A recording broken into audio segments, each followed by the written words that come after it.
목마르거든 내게로 와서 마셔라. 누구든지 목마르거든 내게로 와서 마셔라. 나를 믿는 자는 성경의 이름과 같이 그 배에서 생수의 강이 흘러나리라. 누구든지 예수 믿으면 구원을 얻으리로라. 누구든지 예수 믿으면 구원을 얻으리로라. 나를 믿는 자는 성경의 이름과 같이 그 배에서 생수의 강이 흘러나리라. 누구든지 예수 믿으면 영생을 얻으리로라. 누구든지 예수 믿으면 영생을 얻으리로다. 나를 믿는 자는 성경의 이름과 같이 그 배에서 생수의 강이 흘러나리라. 누구든지 예수 믿으면 기쁨을 얻으리로라. 누구든지 예수 믿으면 기쁨을 얻으리로다.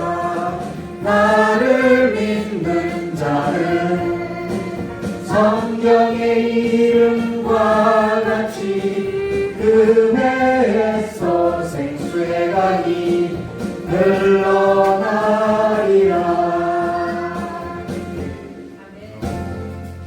아멘. 다 같이 사도행전 하심으로 신앙 고백 드리도록 하겠습니다.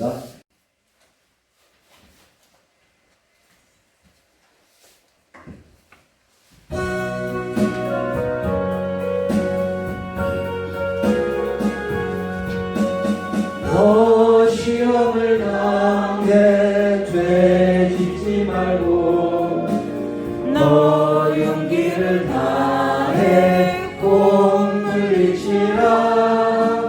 너 시험을 이겨 새 힘을 얻고 주 예수를 믿어 늘 승리하라.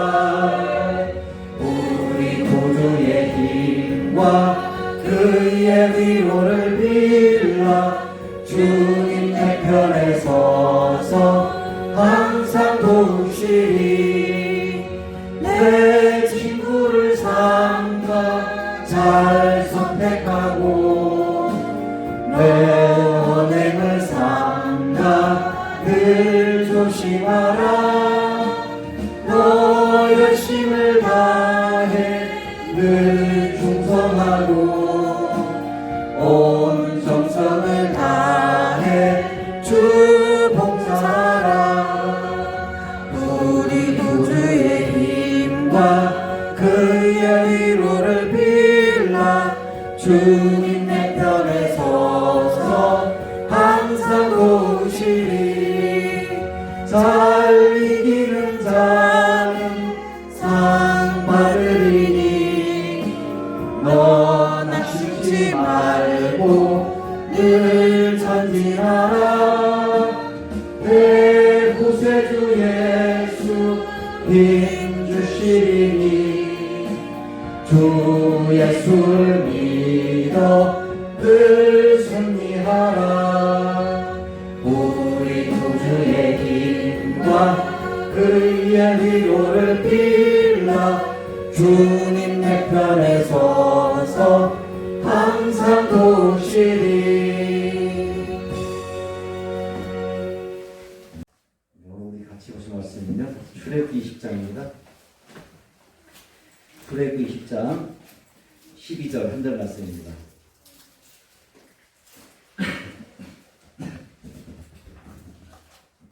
네, 다 차심 믿고 우리 한 목소리로 합독하겠습니다. 내 부모를 공경하라. 그리하면 내 하나님 여호와가 내게 준 땅에서 내 생명이 길리라. 아멘. 예, 목사님 나오셔서 말씀하실 때 이 시간 주기 바랍니다.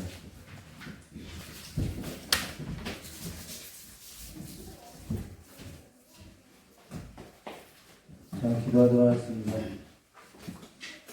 참 조심하는 아버지, 하나님을 대신하여 하나님의 대리자로 부모를 허락하여 주시고 또한 생명을 얻고 또한 공급받게 하여 주시니 정말 감사합니다.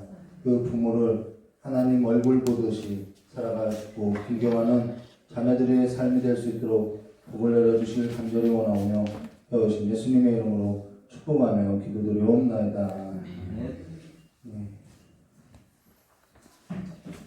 오늘은 출애굽기요 20장 12절의 말씀으로 창조의 본성으로 마땅한 일이라는 제목으로 함께 5계명을 교도하였습니다.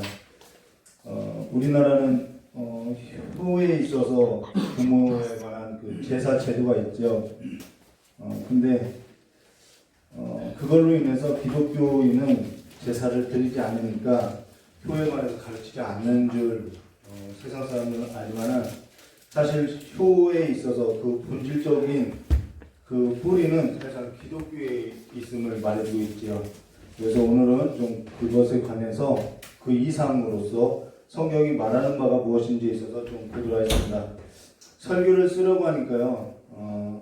예전에 저희 아내가 사귈 때 저에게 했던 그 3가지 약속이 있는데요.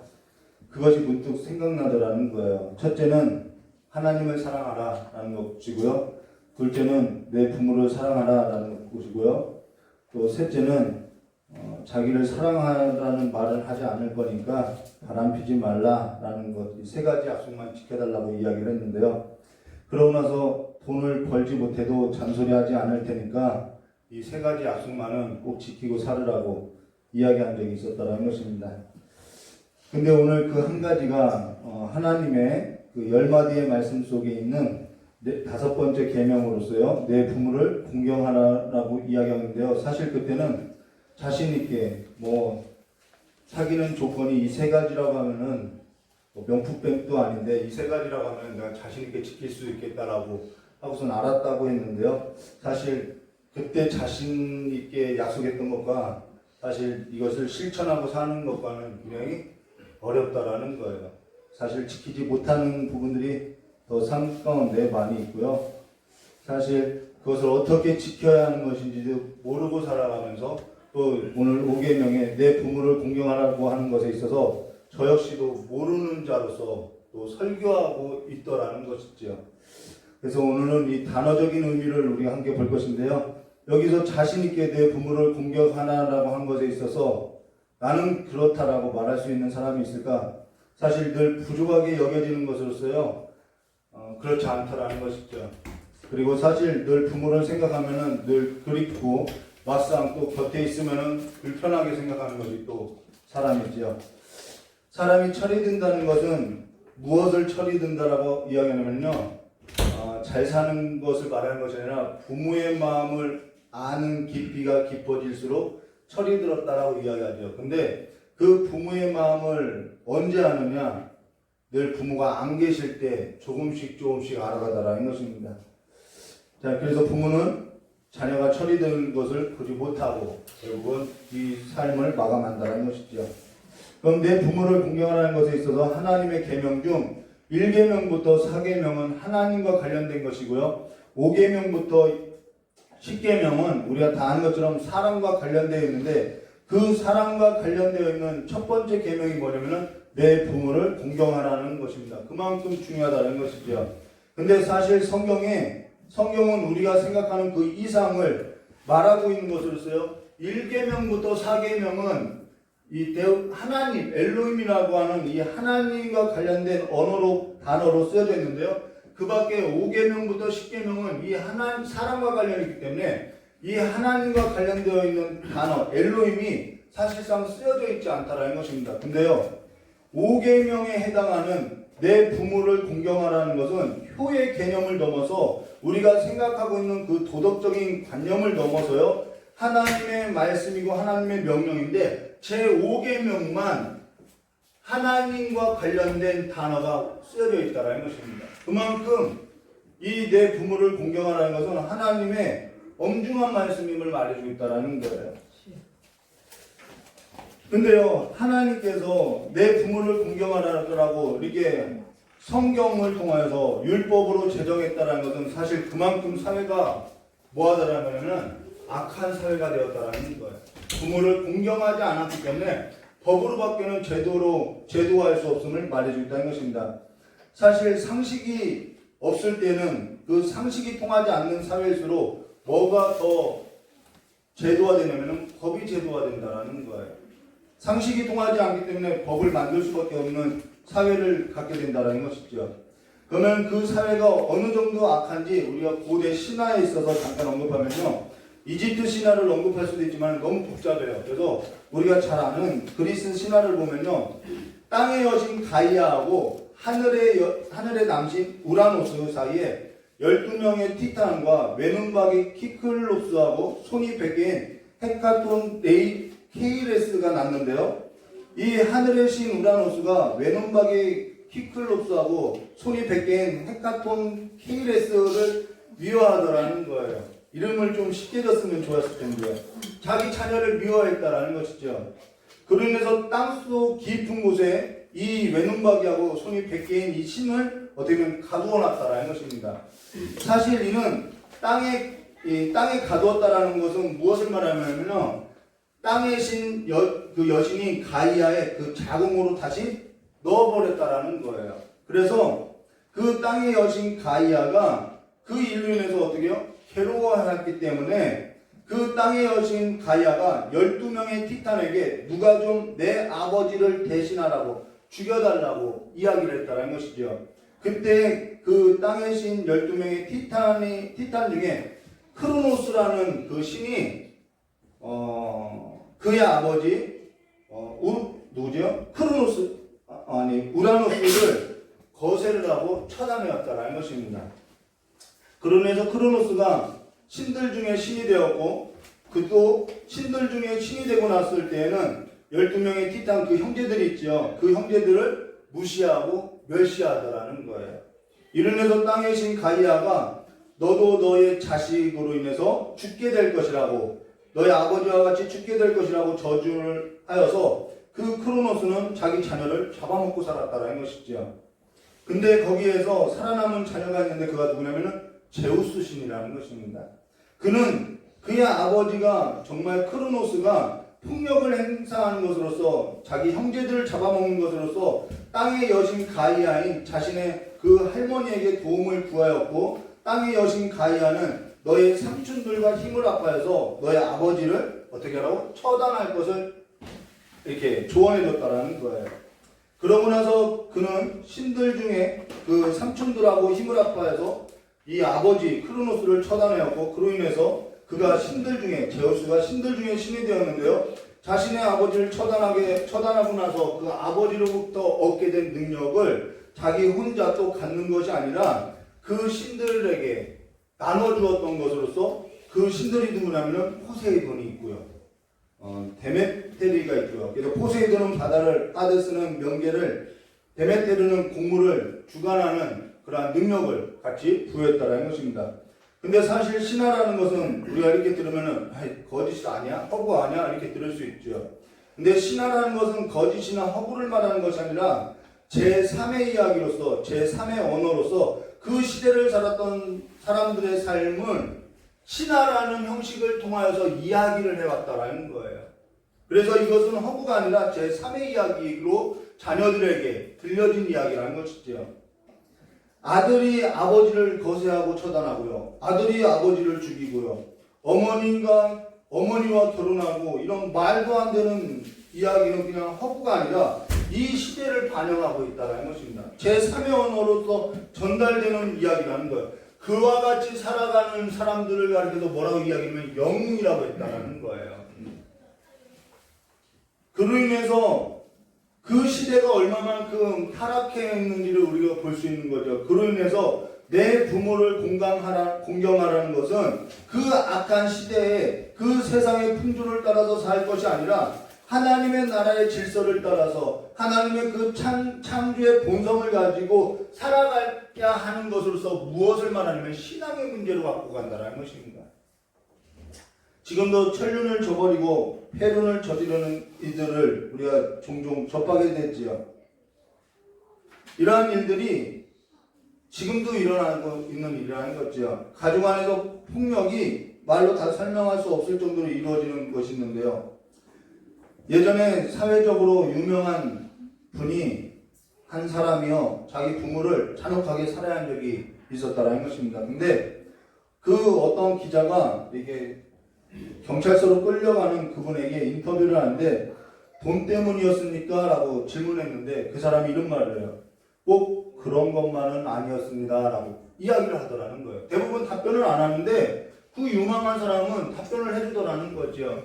그래서 우리 그 수사대가 있지 않습니까? 그 사람들이 그 사람에게 뒷조사를 했는데 과연 꼭 그런 것만은 아닙니다 한 그 일이 어떠한 일이었을까라고 이 수사를 했는데요.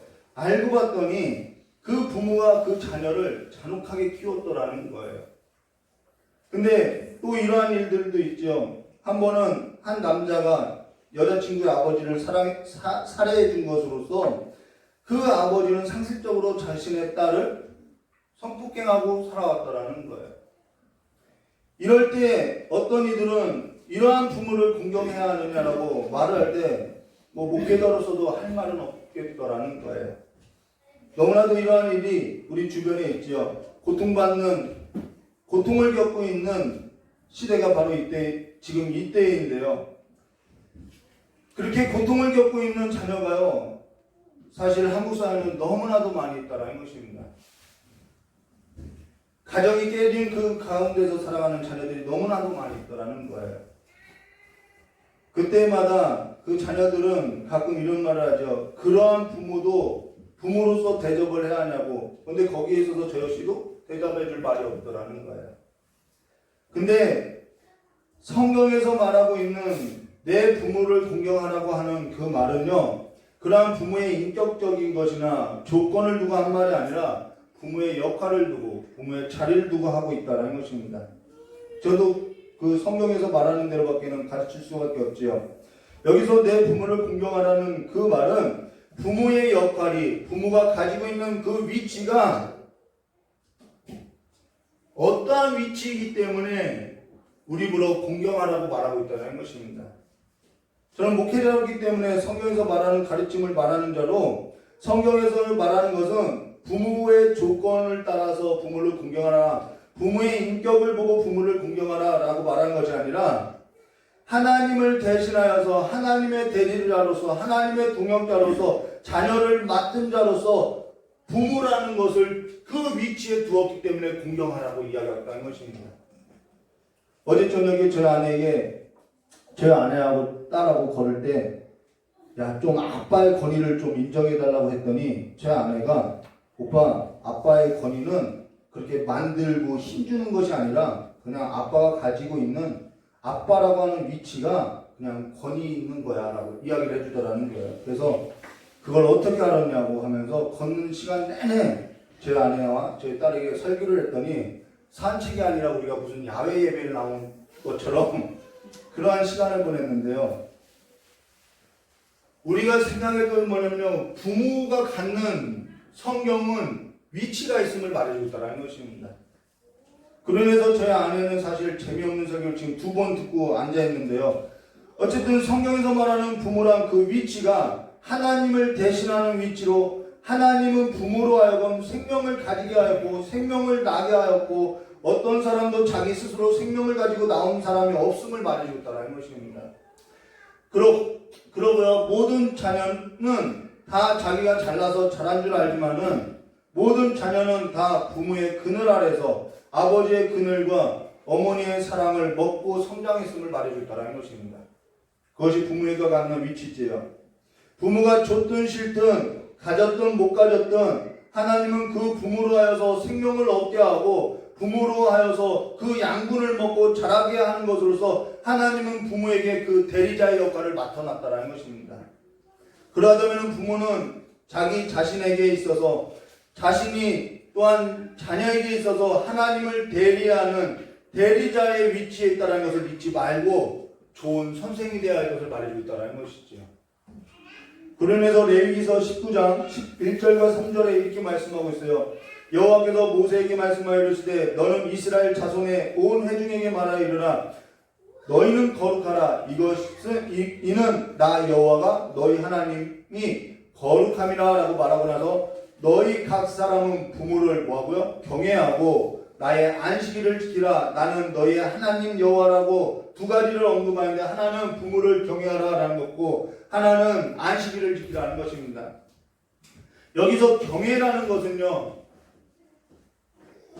경외라는 것은 사람에게 쓸 수 있는 단어가 아니라는 거예요. 성경은 이 경외라는 단어를 오직 주 너의 하나님만을 섬기라라는 뜻으로서 하나님에게만 쓸 수 있는 이 경외를 지금 사람에게 예외적으로 붙였는데 그 예외적으로 쓸 수 있을 때가 딱 한 번인데 그게 언제냐면 부모에게 쓰고 있다라는 것입니다. 그만큼 하나님과 이 부모의 얼굴을 같이 두고 있다라는 것이죠. 그러고 나서 나의 안식일을 지키라라고 하는 것은 절기를 지키라는 말을 하는 것이 아니라 사실 절기를 지킬 때 부모로부터 무엇을 듣게 되면 신앙의 이야기를 듣게 된다는 거예요. 유월절이 뭐죠? 유월절은 이러한 절기를 한다. 초막절은 무엇이죠? 초막절은 이러한 절기를 한다. 그 절기를 지킨다는 것은 그냥 예배를 지킨다는 것이 예배를 지키는 것을 말하는 것이 아니라 신앙의 이야기를 부모로부터 전수받는다라는 거예요. 그래서 자녀에게 부모의 신앙을 들려줘야 하는 것으로서 아브라함의 하나님, 이삭의 하나님, 야곱의 하나님이라는 것은 정순된 신앙의 이야기를 듣고 자란 아이라라는 뜻을 갖고 있다는 것입니다. 부모는 바로 그러한 신앙 공동체로 키워낼 책임이 있다는 것이죠. 이 위치가 그 역할을 해야 한다는 것이죠. 그런 의미에서 가정예배는요 너무나도 중요하다는 거예요. 그 부모의 자리가 그 역할과 기능과 그 책임의 자리임을 말해주겠다는 것입니다. 그 부모의 자리를 다하지 못한 때가 어느 때냐면요 사사시대라는 거예요. 부모로부터 신앙이 물려지지 않았을 때 그 자녀들이 어떻게 되면 하나님을 알지 못하는 것으로서 신앙이 정순되지 못하는 시대가 되었음을 말해준다는 것입니다. 자, 그런 후에 우리 성경 한 곳을 보면요 에베소서 6장 1절과 4절 말씀에 자녀들아 주 안에서 너희 부모에게 순종하라 이것이 옳으니라. 내 아비와 어머니를 공경하라 이것이 약속의 첫 계명이니 이로써 내가 땅 잘되고 땅에서 장수하리라. 또 아비들아 너희 자녀를 노엽게 하지 말며 오직 주의 교훈과 훈계로 양육하라라는 말로 성령의 충만한 역사의 첫 번째 선교 현장이 가정임을 말해줬다는 것입니다. 가정이라는 거예요. 이 가정이 무너지면 안 될 것을 말해줬다는 것입니다. 그러고 나서 성령의 충만한 삶의 실천적 명령의 과제가 뭐냐면은 자녀들아 주 안에서 너희 부모를 순종하라 이것이 옳다라는 것입니다. 근데 이것이 약속의 첫 계명인데 여기서 옳다라는 뜻은 옳다의 반대말이 옳고 그름을 말하는 그 사전적 의미가 아니라 성경에서 여기서 말하는 이것이 옳다라고 하는 것은 무슨 뜻이냐면요 이것이 본성이라는 거예요. 이것이 본성이라는 거죠. 부모를 공경하는 것이 우리의 본성임을 말해주고 있다는 것입니다. 하나님께서는 사람을 지으실 때 우리의 형상을 따라라고 하면서 하나님의 형상과 하나님의 모양대로 사람을 지을 때 그 본성이 무엇이냐면 내 부모를 공경하는 것이 그 본성임을 말해줬다는 것입니다. 그 옳다라고 하는 그 본성의 기준은 하나님의 형상이시고 하나님의 본체이신 예수 그리스도께서 아버지께 순종한 삶으로서 나타나고 있다는 거예요. 이것이 우리의 창조의 본성임을 말해주고 있다는 것이죠. 우리의 구속의 모습이 내 부모를 공경하라고 한 이 명령에 담겨있음을 말해줬다는 것입니다.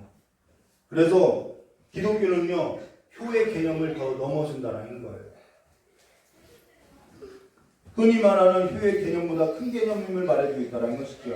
근데 사람이 하나님의 죄를 범하고 사람의 이 본성이 죄로 오염되어서 일그러진 모습을 갖고 있으나 그러나 하나님께서 창조하신 그 본성은 아직 흔적은 누구에게나 다 갖고 있음을 말해줬다는 것입니다. 그것이 뭐냐면은 우리는 양심이라고 하는 것이죠. 그 양심은 법보다 큰 상위 개념으로서요. 사람이 양심이 상실해질 때 그 사회는 점점 법으로서 제도하기 시작한다는 것이죠. 오늘에 이르러 복지라는 이름으로써 부모를 모시고 사는 세대에 있어서 혜택을 주고 있죠. 사실 이 일에 있어서 다르게 설명하면요. 지금 이 세대가 부모를 모시고 살고 있지 않기 때문에 복지라는 혜택을 만들어냈다는 것입니다. 그러면서 지금 지켜야 할 법들이 우리의 삶에 있어서 너무나도 무겁게 하고 있음을 말해주고 있다는 것이죠. 그러면 내 부모를 공경하라는 이 말을 우리가 어떤 것이 부모를 공경하는 것인지 다 설명할 수 없죠. 일일이 우리의 선한 양심을 따라서 생활하는 것을 말하는데요. 그것을 일일이 다 설명할 수는 없고요. 오늘 내 부모를 공경하라는 이 성경의 단어적 의미를 보고 설교를 마치도록 하겠습니다. 첫 번째 공경이라는 말은 무게를 달다라는 것으로서 이 저울질하는 것을 말하는 것입니다. 저울을 단 것을 말하는 거죠. 그래서 균형 있는 삶을 말해주고 있고요. 둘째는 영화롭게 하다, 영광을 돌리다라는 말로서 자녀의 삶은 부모의 곧 영광임을 말해주고 있죠. 그리고 셋째는 무겁게 하다라는 말로서 사실 이 말은 중량을 말하는 것이 아니라 중요성을 말하고 비중 있게 생각하라고 말하는 것입니다. 부모를 비중 있게 생각하고 중요하게 생각하라는 뜻으로서 말하고 있다는 것입니다. 근데 이 단어가 신약으로 넘어오면 어떻게 해석되냐면요. 신체 일부에 있어서 가장 중요한 간이라는 단어하고 이 구약의 공경이라는 단어하고 같은 뜻이라는 거예요.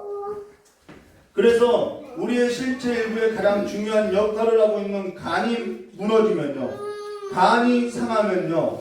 모든 기능이 다 상하고 무너지게 된 것으로서요. 이 간은 우리의 신체에 영향을 미치지 않는 곳이 없이 중요하더라는 거예요. 그래서 비중 있게 생각하라는 뜻으로서 이 간이라는 단어하고 공경이라는 단어하고 같은 단어라는 것이지요. 그래서 얼마나 그것이 중요한지 그 신체 일부를 TV에서도 이렇게 이야기하죠. 간 때문이야, 간 때문이야라고. 사실 저도 계속 그 광고에 나오는 그 건강식품을 챙겨 먹는데요. 부모의 건강도 챙겨주시고 또 여러분 스스로도 부모로서 이 위치를 지키려면요. 자신의 건강을 또한 챙겨야 한다는 것입니다. 부모의 위치가 무너지면 장막이 무너지고요. 부모의 권위가 떨어지면은 하늘의 위계 질서가 떨어지는 것으로서 모든 시대에 있어서 말세를 말할 때에는 그 말세에 나타나는 징조가 뭐냐면은 부모의 권위가 떨어지고 부모를 거역하는 세대가 일어날 때 말세라고 한다는 것입니다. 그래서 말세에 나타난 징조 중 반드시 뭐가 있냐면요. 부모를 거역하는 것으로서 성경 말씀에 이렇게 말씀하고 있죠. 디모데후서 3장 1절과 5절에 너는 이것을 알라. 말세에 고통하는 때가 이르러 사람이 자기를 사랑하며 돈을 사랑하며 자랑하며 교만하며 비방하며 뭐하고요? 부모를 거역하며 감사하지 아니하며 거룩하지 아니하며 무정하며 원통함을 풀지 아니하며 모함하며 절제하지 못하며 사나우며 선한 것을 좋아하지 아니하며 배신하며 조급하며 자만하며 쾌락을 사랑하기를 하나님을 사랑하는 것보다 더하고 경건의 모양만 있으나 경건의 능력은 부인하니 이 같은 자들에게서 내가 돌아서라고 말하고 있다는 것입니다. 이러한 조항이 뭐냐면은 저주라는 거예요. 그래서 이 저주의 반대 개념으로서 복이 뭐냐면은 시편 1편에 복 있는 사람은 악인들의 꾀를 따르지 아니하고 죄인들의 길에 서지 아니하고 오만한 자리에 앉지 않고 오직 여호와의 율법을 즐거워하며 그 율법을 주야로 묵상하는 것으로서 이 삶으로부터 돌아서는 자가 복이 있는 자라는 거예요. 그 삶 자체가 복이 있다는 것이죠. 부모를 공경하고 살아가는 그 삶이 그냥 그 자체가 그가 복받은 인생임을 말해준다는 것입니다. 그로 인해서 성경 말씀을 가지고 가르침을 받아야 할 것을 말하는 것으로 그 가르침을 받지 못한 때에 사사시대로 이어지는 것으로서 엘리의 가문을 보면요, 엘리의 집안이 어떻게 됐냐면요, 아들들을 사랑하는 것을 하나님보다 더 중히 여기는 것으로서 하나님과 그 하나님의 역할을 대신하는 것이 아버지인데 그 하나님의 자리에 누굴 뒀냐면은 자기 자녀를 두었다라는 거예요. 이것이 뭐냐면 우상숭배죠. 그래서 이 자녀들의 권위가 아버지의 권위보다 더 높더라는 것이죠. 이것이 뭐냐면 엘리 가문이라는 거예요.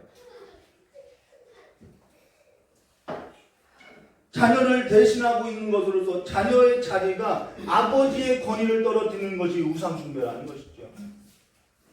첫사람 아담이 하나님께 죄를 범하고 선악과를 알게 하는 나무 열매를 먹었죠. 이 선악을 알게 하는 나무라는 것은 어떠한 영적인 분별을 하는 능력을 말하는 것이 아니라 선악을 알게 하는 나무의 열매라는 것은 첫사람 아담이 하나님과 같이 되고자 하는 하나님의 자리에 올라간 것이 선악을 알게 하는 나무의 열매를 먹은 것임을 말해줬다는 것입니다. 자신이 하나님과 같이 되고자 했다라는 거예요. 그러하기에 공경이라는 단어의 반대말은요, 공경하지 않다라는 말이 아니라 갈랄이라는 단어로 저주하다, 경멸하다라는 뜻이라는 거예요. 공경하지 않는 것이 곧 저주이고 경멸임을 말해줬다는 것입니다. 지금 부모의 얼굴은요, 하나님의 얼굴이고 지금 부모의 얼굴의 그늘질 모습을 하나님의 얼굴의 그늘진 모습이라고 생각하면 된다는 거예요. 이것이 효의 개념을 넘은 성경적 가르침임을 말해줬다는 것입니다.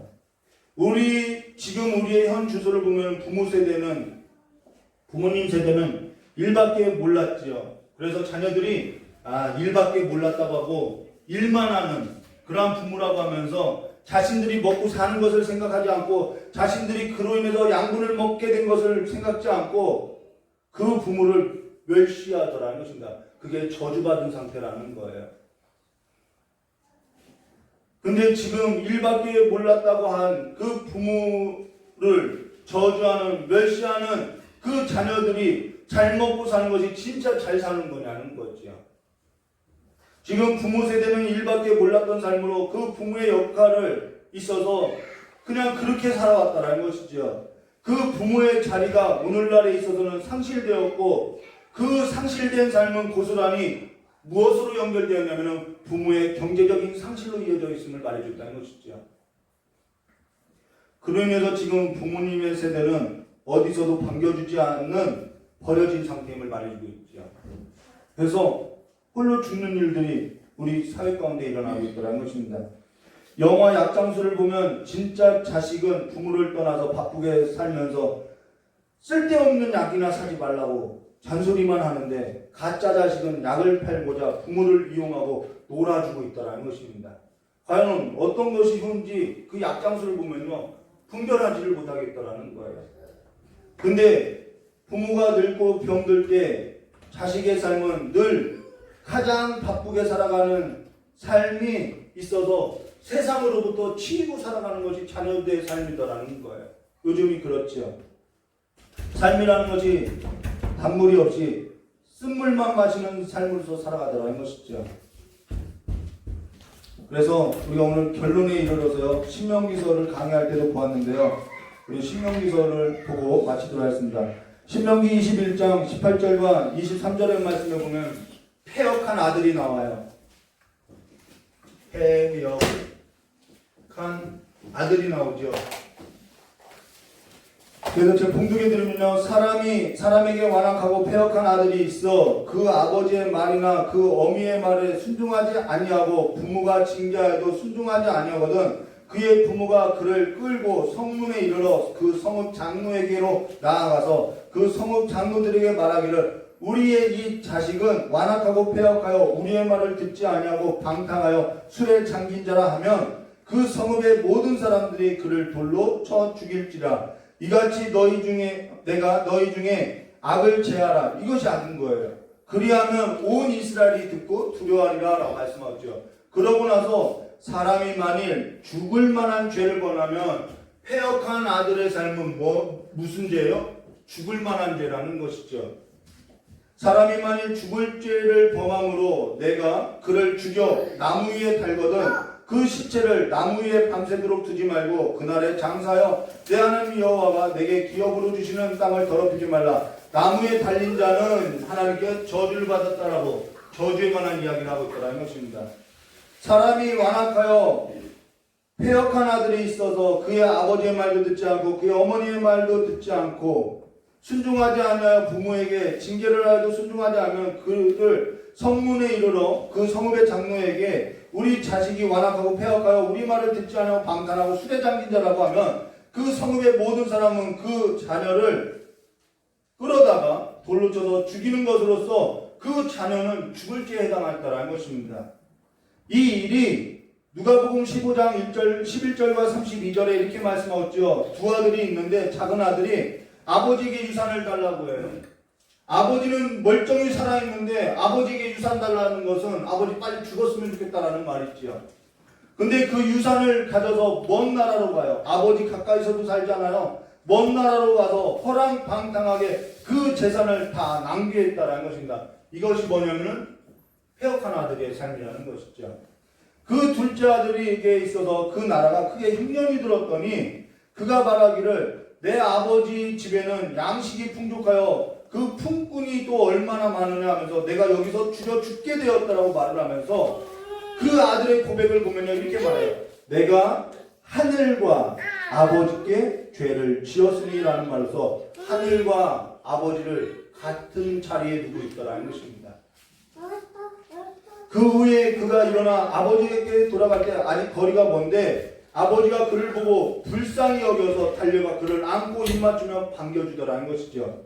아버지가 아직도 거리가 먼데 왜 마을 밖에서 그를 기다렸냐면은 율법에 의하면은 성경 말씀에 보면은 이 패역한 아들은 그 동네 사람들에 의해서 돌에 맞아 죽어야 한다는 거예요. 그래서 그 아버지가 그 아들을 불쌍히 여겨서 돌에 맞아 죽을까봐 먼저 나가서 덮어버렸다는 것이죠.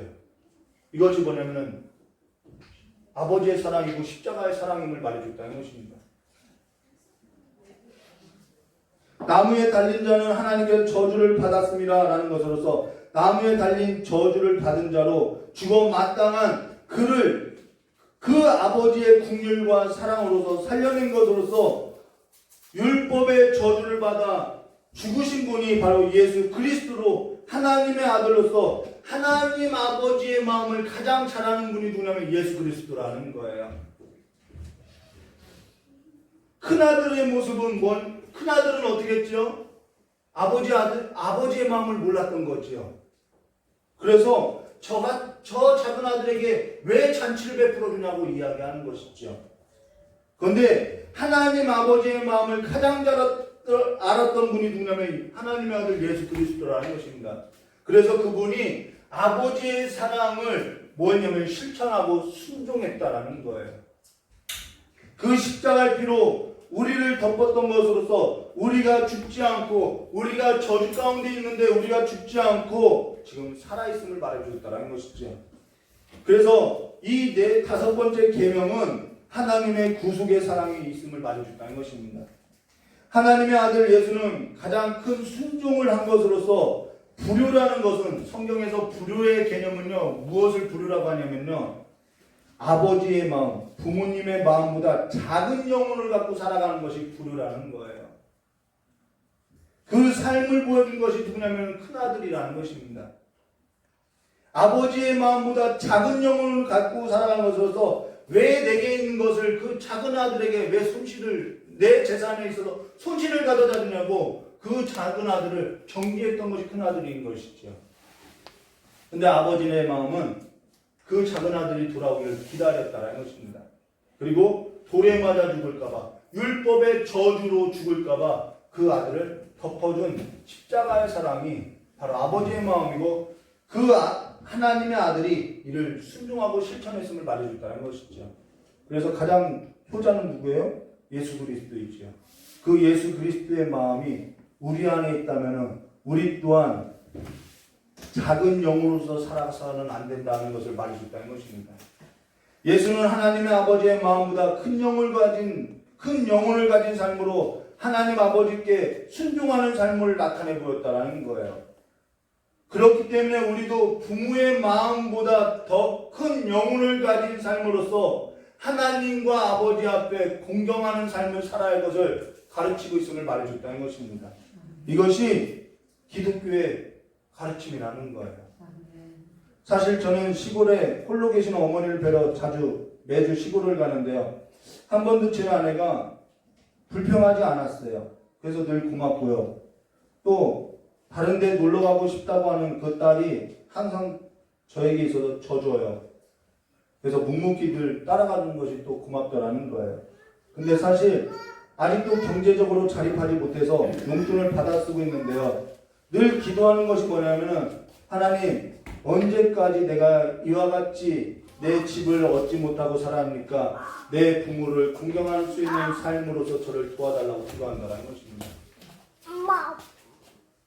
죄로 오염된 죄성을 지니고 죄로 타락한 그 세상 가운데서는 우리가 하나님의 그 마음을 갖고 그 예수 그리스도의 마음을 갖고 부모를 공경하는 일은 쉽지 않더라는 거예요. 그래서 기도해야 할 것을 말해준다는 것입니다.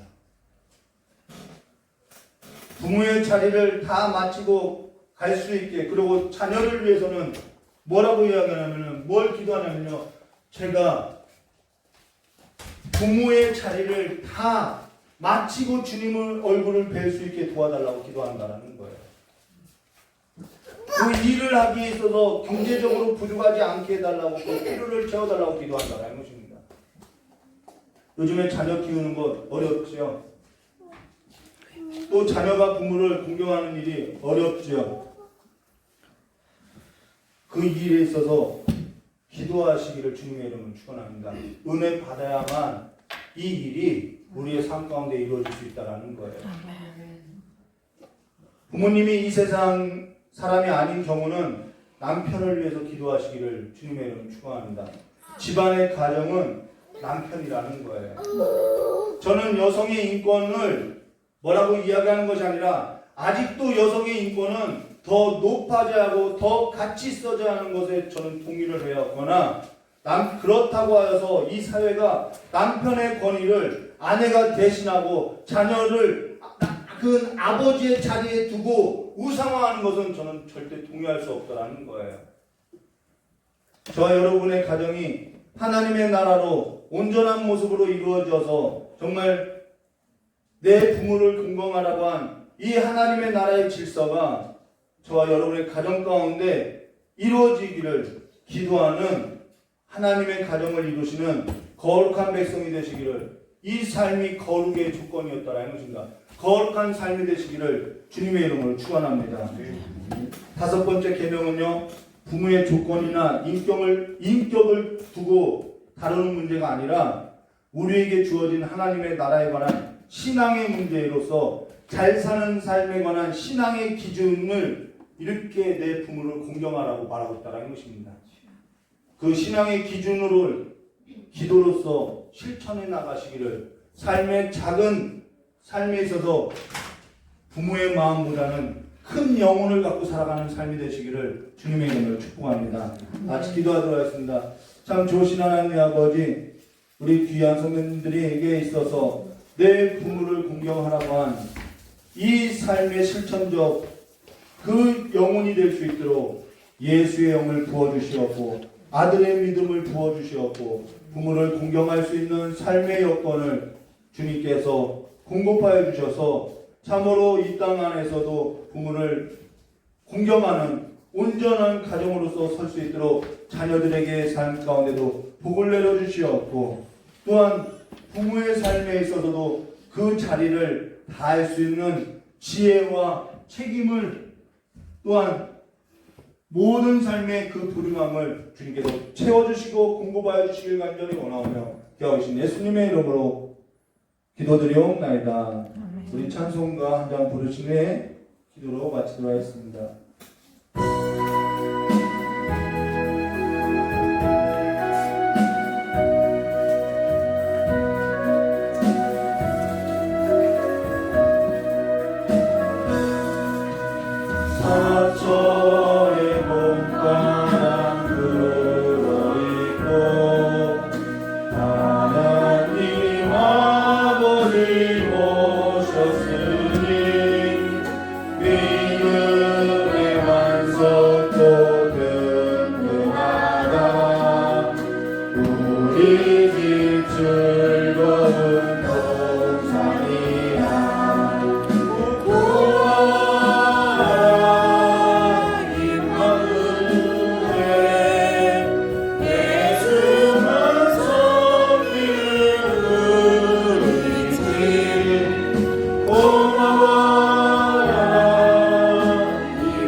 복되고 즐거운 하루하루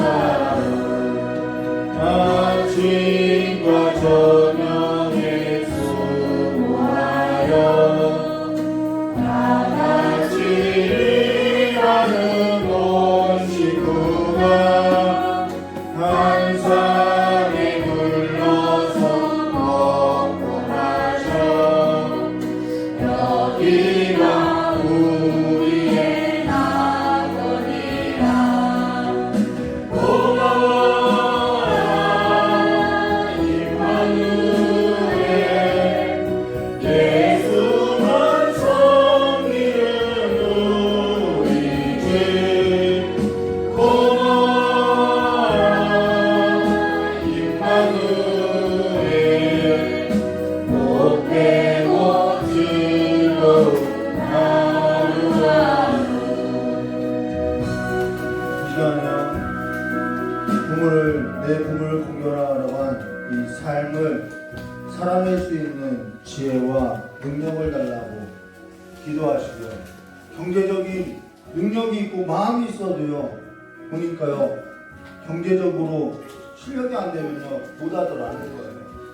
그럼 그 삶에서 하나님 앞에 공급해달라고 이제는 은혜 받아야 사는 시대예요.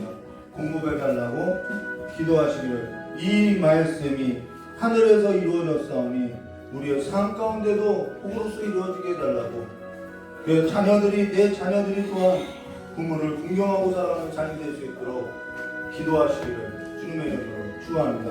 이 시간 정확 깨달은 말씀 붙잡고 기도하도록 하겠습니다. 보신 하나님 아버지 악한